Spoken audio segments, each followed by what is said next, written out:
car. If you want an electric pickup truck, you can buy one. There's a bunch of different kinds out there now. There is a Ford F-150 Lightning. There's an electric version, an EV version of the Chevy Silverado. There's an EV version of the GMC Sierra. There's an EV version of the Dodge Ram. The company Rivian has a cute electric pickup truck that's called the R1T. Even the Hummer. The Hummer comes in a gigantic electric pickup configuration if you want to drive a Hummer. So, you have a bunch of choices. If you want to buy one of those vehicles, you will have all the convenience and capacity and sort of swag that a pickup truck gets you without ever having to go to the gas station.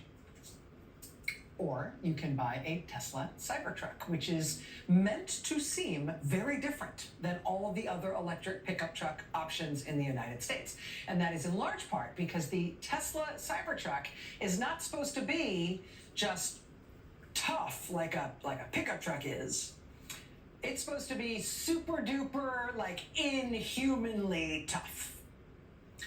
For example, the head of Tesla, a man you may have heard of named Elon Musk, he unveiled the Tesla Cybertruck. First time the whole world was getting a look at it, he unveiled it by regaling this whole big room of assembled journalists and Tesla superfans. They're all going crazy for everything he said. He regaled them with this story that one of the most amazing and distinguishing and totally unique things about his electric truck was that it was basically indestructible. He explained that Tesla, in its wisdom, had created an armored exoskeleton for the truck. What other truck has that?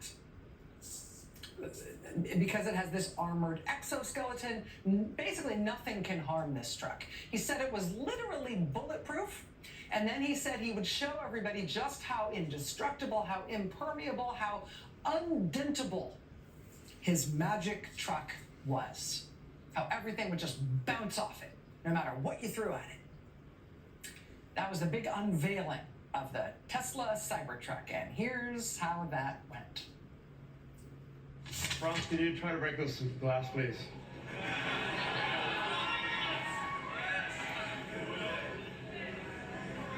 Yeah. Sure? Yeah. Oh my God. Well, maybe that was a little too hard.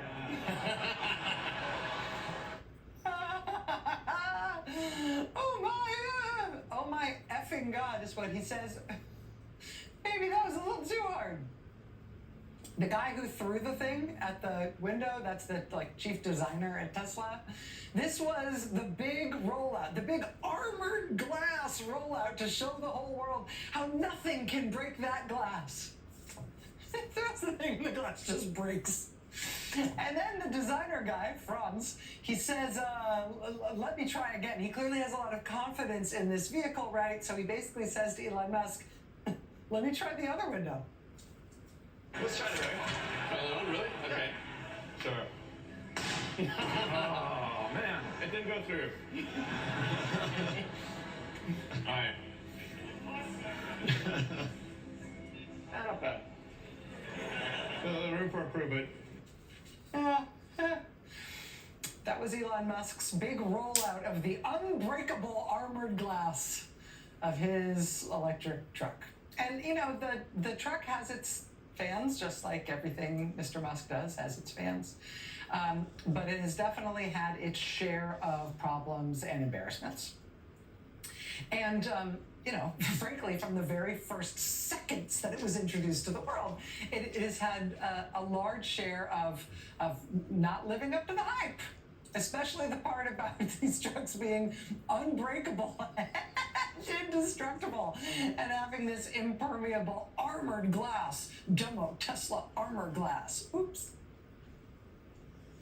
Well, now, as the top campaign donor to U.S. President Donald Trump, Elon Musk has apparently somehow convinced the United States government, specifically the United States Department of State, that the taxpayers of the United States of America should spend $400 million buying quote, armored Tesla production units. The line item here appears to be for a $400 million taxpayer purchase of production units of armored Teslas.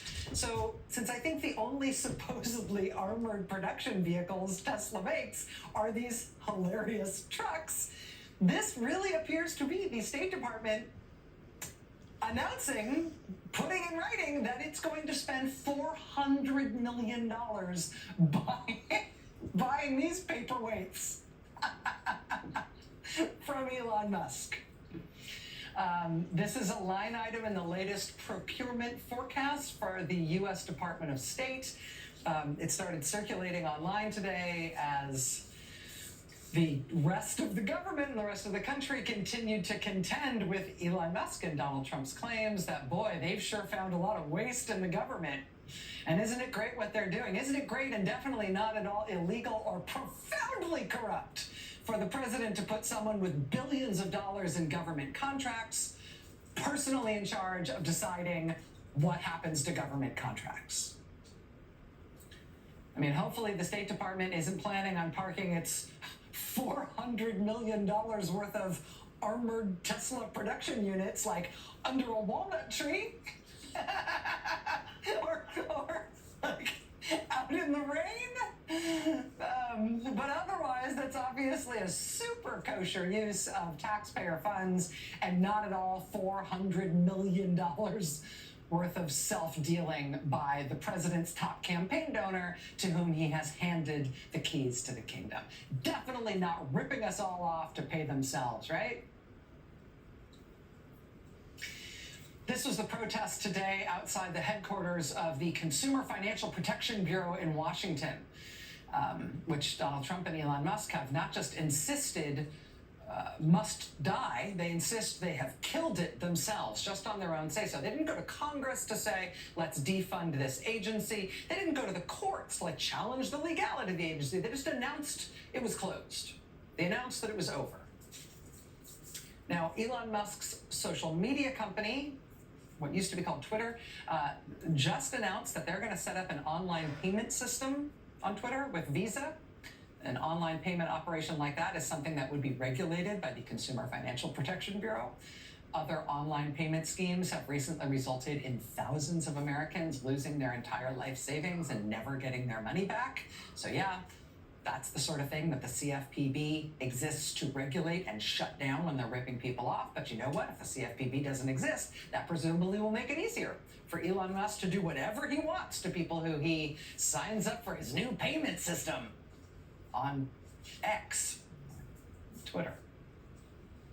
He has announced the death of the CFPB. It is not up to him. Americans today showed up there once again to defend it. Honk for CFPB. Hands off our CFPB. This was today in Washington. People showing up in person to defend the Consumer Financial Protection Bureau on a very cold, very snowy day in Washington, D.C. Also today, another big protest outside the Department of Education, also in downtown D.C. The confirmation hearing for Donald Trump's nominee for Education Secretary, Linda McMahon, the wrestling executive. Her confirmation hearing is tomorrow. There's been reporting that the Trump administration's orders have already been drafted directing Linda McMahon as Education Secretary to start shutting down the department, to start the abolition of the Education Department as soon as she is sworn in. Because of that reporting, I think in part, people were out there today in advance of her confirmation hearing tomorrow saying, no way, we will defend the U.S. Department of Education in this country. Oh, I'm sick and tired of being sick and tired. And I wish I was here under different circumstances. But I'm pissed off. Our public education in America is under attack. Not by budget cuts, not by policy debates, but by the people who want to tear it down. I think that Elon Musk needed better math teachers because he says he's looking for savings by going after the $4 a day we send to make sure students have lunch every day instead of looking at the $8 million a day that go to Elon Musk and federal contracts. What we're fighting against is Elon Musk, an unelected billionaire, and President Donald Trump, who we all know the scam that this is about, which is taking our corporate tax rate from 21% to 15%. And doing that on the backs of our children, on the backs of educators, on the backs of our public school system. And we're here to say hell no. We are not going to let them to destroy the Department of Education. Department of Education provides funding for 26 million kids who are living in high poverty areas all over this country. And we have the radical idea that maybe poor kids deserve the same quality education that rich kids do. It was today outside the headquarters of the U.S. Department of Education in Washington, D.C. Regular people and people who work at the Education Department, and as you saw there, a whole ton of Democratic members of Congress and senators saying, hands off, saying, hell no, we're going to defend this part of who we are as a country. We're going to defend this part of our government. It's not legal for you to declare it shut down, and we're not going to let you shut it down. More than 60% of the country says, do not shut down the Department of Education. Trump and his top campaign donor, Elon Musk, say they're going to shut it down anyway. Well, it looks like it is not going to happen without a fight. And, you know, we are seeing members of Congress turn out at these protests, at these rallies and demonstrations. This hasn't had as much attention, but it's also worth noting that Democratic members of Congress and senators have also been convening town halls when they can get back to their districts. Like this one in Connecticut, convened by Democratic Senators Chris Murphy and Richard Blumenthal. Look at this one. This is another town hall that was just convened in Kentucky. Look at this. Louisville, Kentucky, convened by the local Democratic Party. Look at the kind of turnout they are getting of people who want to fight against what Trump is doing. Again, this is in Kentucky, just a few days ago in Louisville. Congress has been in session in person for these first 3 weeks that Trump has been in office. So in a lot of cases, that means individual senators and members of the House, they can't get home to their districts yet. They've only been able to convene town halls thus far by phone, teletown halls, or in some cases by Zoom. But I want you to look at this. I don't know that this has been reported elsewhere, at least in aggregate, but I was shocked by these numbers today, and we started looking this up today. Look at the numbers they're getting at these town halls. Congressman Jimmy Gomez from California says nearly 10,000 people, more than 9,800 people, called in from his district for his telephone town hall. He called a town hall on the phone, and 9,812 people from his district called in. Wow. Congressman Brendan Boyle from Pennsylvania, he just convened what he called an emergency town hall for his district in Pennsylvania. It had more than 10,000 people calling in. Congressman Greg Stanton, Democrat of Arizona, he says he had more than 13,000 people call into his town hall in Arizona. Kim Schreier is a Washington State Congresswoman. Her office says 14,000 people. 14,000 people in her district called into her town hall. Congresswoman Terry Sewell is from Alabama. Alabama, not exactly a bleeding heart blue state, right? Congresswoman Sewell says that when she convened a town hall last night, they had more than 20,000 people on the line from her district. More than 20,000 people in Alabama. In one congressional district in Alabama. Alabama voted for Trump by like a 30-point margin in the election in November. But you know what the largest employer is in Alabama? It's the Redstone Arsenal at Huntsville, Alabama. And every day, that is where 30 or 40,000 federal employees of various stripes go to work, or people whose jobs are funded by the federal government and its appropriations. That's the largest employer in the state of Alabama. You know what the second largest employer is in the state of Alabama? It's the University of Alabama at Birmingham, which, like all large research universities, has just been shot in both proverbial kneecaps. with Trump and Elon Musk unilaterally asserting with no notice and against the law that research facilities like UAB are about to have their funding dramatically and immediately cut with no warning. And those are like just the big cuts, like the existential cuts for a state like Alabama and its economy. Local news in places like Huntsville, Alabama this week are already reporting on smaller, lower profile cuts that are already sending local people just reeling. Some Huntsville Utilities customers have been notified that their accounts have been debited, all due to one of President Trump's executive orders. Huntsville Utilities tells Fox 54 that some customers who receive grant money from the federal government through local community action agencies now need to pay that money back. This is a direct result of President Trump's executive order to rescind federal funding. And although a federal judge did block this order last month, today that judge found the Trump administration did not fully follow his order. Accounts have been debited. They're just taking money out of people's accounts as part of their utility bill. Oh, Trump cut off all that money. That's been helping pay your utility bill, Alabama. And so now we're going to start taking all that money back. And by the way, you owe. You owe. You have to pay money. More than you have been, not only for your additional bills, you have to pay back what Trump is no longer allowing to be spent. And that, Alabama utility customers finding, hundreds of dollars taken out of their account in the middle of winter, right? I mean, I guess it's a small story in the grand scheme of things, given what's going on in our whole country. But for people in Alabama, that's a real and immediate and hugely expensive thing that is very obviously Donald Trump's fault in a state that really supported him. So what's the impact of that, right? I mean, Republicans from Alabama, like Alabama Senator Katie Britt, have started to freak out publicly about what Trump and Musk dismantling the government is doing to her state specifically. Quote, Senator Britt was one of the first Republicans to raise concerns at home soon after the Trump administration directed the NIH to slash $4 billion in costs for medical research grantees. Senator Britt, whose state has received more than $518 million in NIH grants just for projects that are currently active there, tells a local news outlet that she will press Trump officials to take a, quote, smart, targeted approach to cuts so as to, quote, not hinder life-saving, groundbreaking research at high-achieving institutions like the University of Alabama at Birmingham. What do you think the odds are that she's right?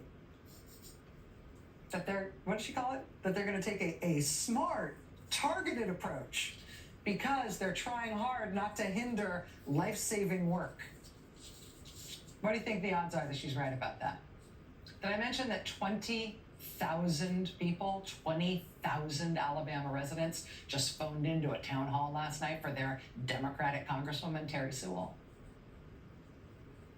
Who do you think's got a better grasp on the stakes here for Alabama? Congresswoman Sewell dealing with 20,000 of her panicked constituents last night, or Katie Britt, who says, I'm sure they don't want to actually hurt us?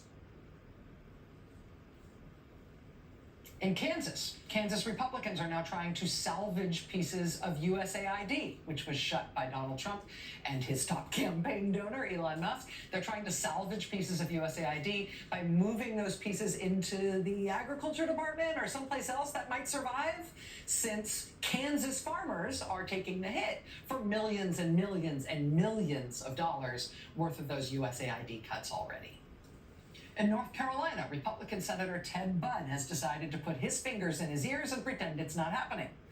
Quote, Senator Ted Budd of North Carolina, whose state includes two of the largest recipients of NIH grants in Duke University and UNC Chapel Hill, said, quote, there's great research being done by all of our institutions. We need to protect that. Quote, I think the White House wants to protect that. Do they? Do you think they want that?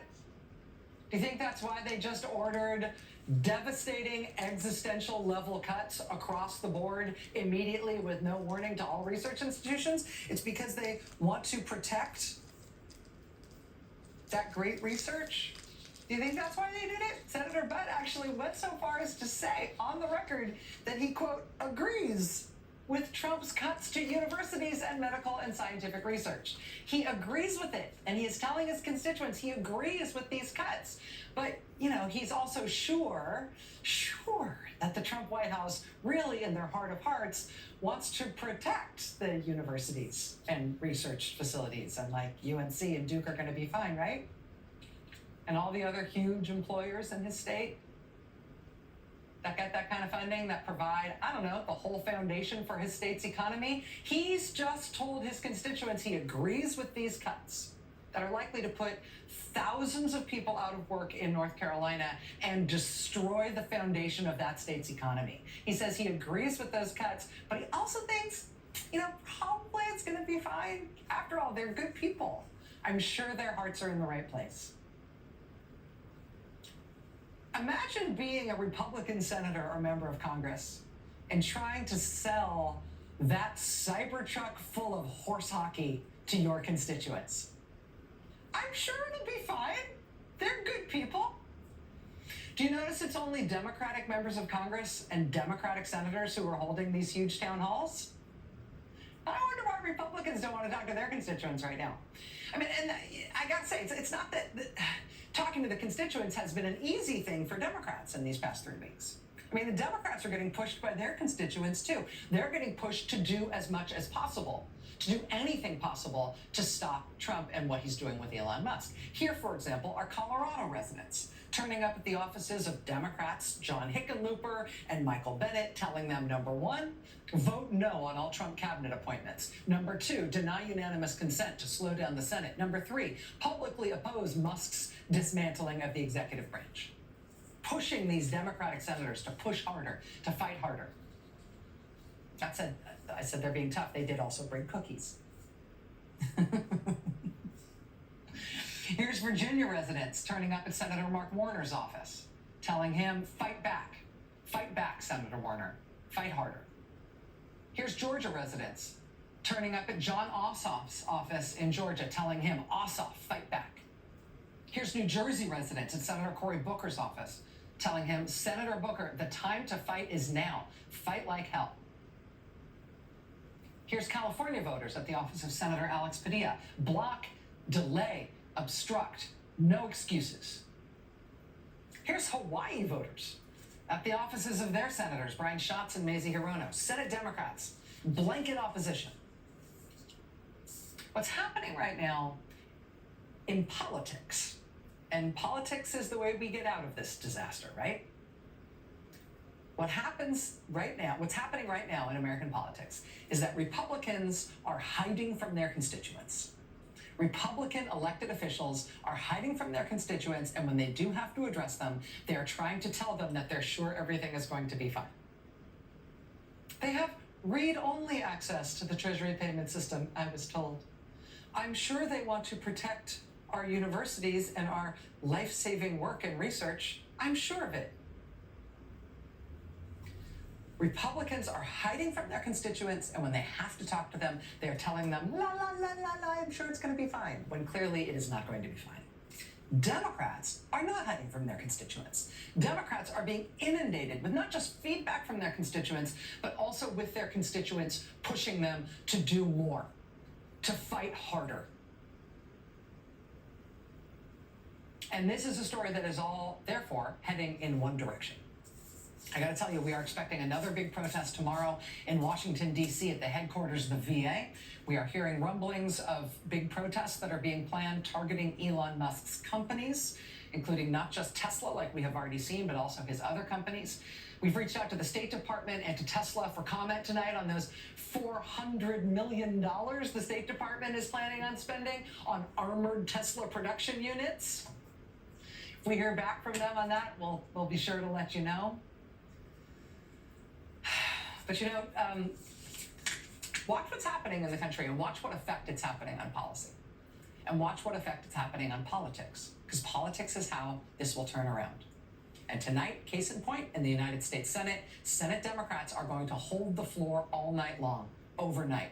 pulling out every stop they can to try to stop the bizarre and to many people terrifying nomination of Robert F. Kennedy Jr. to be health secretary. Democrats right now in the United States Senate are holding the floor, and they're going to hold it all night tonight. They are doing everything they can. They're doing everything they can as their constituents demand they must. A lot more to come tonight. Stay with us.